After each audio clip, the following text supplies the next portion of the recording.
The impacts of plastic waste polluting our planet are far-reaching and devastating. We'll be drowning in plastic unless we take action now. But in the face of what seems to be a massive global disaster, we find hope for a solution. At the moment, we're traveling to the province of Saraburi, which is the gateway to the populous northeastern region of Thailand. There we're going to meet with the founders of the company SEPCO Industries. สวัสดีครับ สวัสดีครับ Good afternoon to you. Good afternoon, Dr. Mehta. Thank you so much for having us here today. How long has this really been going? When did this process actually begin? The pyrolysis system been with us for many years. The first generation 15 years ago, with that one is still working. It's still working. It still works. Still make money for us. It's still making money. So Yes, it's of course. producing fuel right now. Of course, we produce the fuel, put into our car, send it to the farmer, send to the logistic company. I would like to introduce the Chief Engineer Officer, and he is the man behind all the success in here. Mr. Thawat Kulabut. He won the first gold medal for the innovation of this system. This is the first generation. So we use firewood to generate the heat for the system. We need the heat to melt the plastic to create the smoke, and then after that we take it out to distillation later on. So this is second generation, a little bit different because of that one we put it in the factory, and this one we put in the closed area here.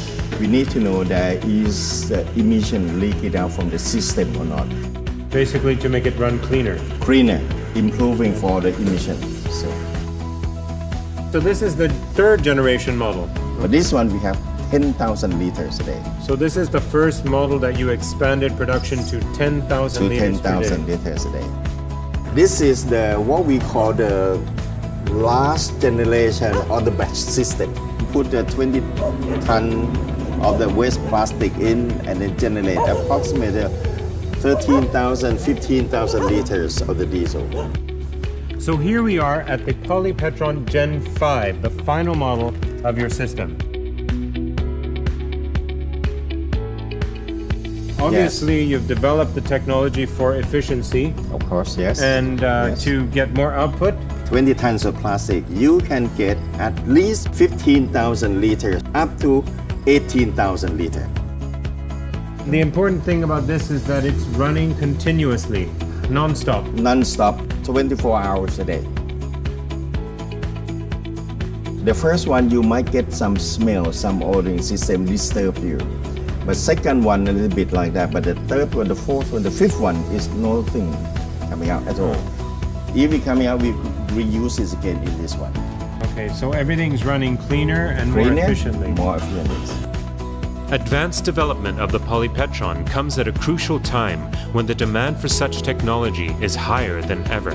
The world today is overwhelmed in its struggle with waste management because many countries like China have decided to stop accepting plastic waste imports. This sudden change has brought the world to a crisis point, with trash stacking up and screaming for a solution. Despite the increase in alternative energy, the demand for oil is going up, not down. Fuel consumption is expected to grow 25% from 2015 to 2040, fueling rising demand for renewable energy solutions. In January 2018, the European Parliament announced new legislation on energy efficiency, requiring greater use of advanced biofuels, which include waste-based fossil fuels like the oil produced by the Polypetron. The law requires a share of 1.5% advanced biofuels by 2021 and at least 10% by 2030.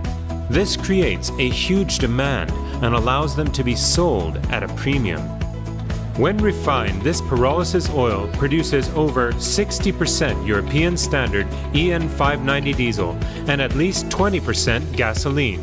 The remaining byproducts of gas and char are not wasted, but reused to further heat the reactor, bringing a sustainable, renewable, clean and efficient production process. The persistent determination of Dr. Mehta, Mr. Tawat, and their team of scientists and researchers have brought us a tangible solution to the global waste crisis by making effective use of the plastics that we have carelessly discarded for so many generations. What has been destructive pollution can now be converted to a renewable source of energy to fuel the future.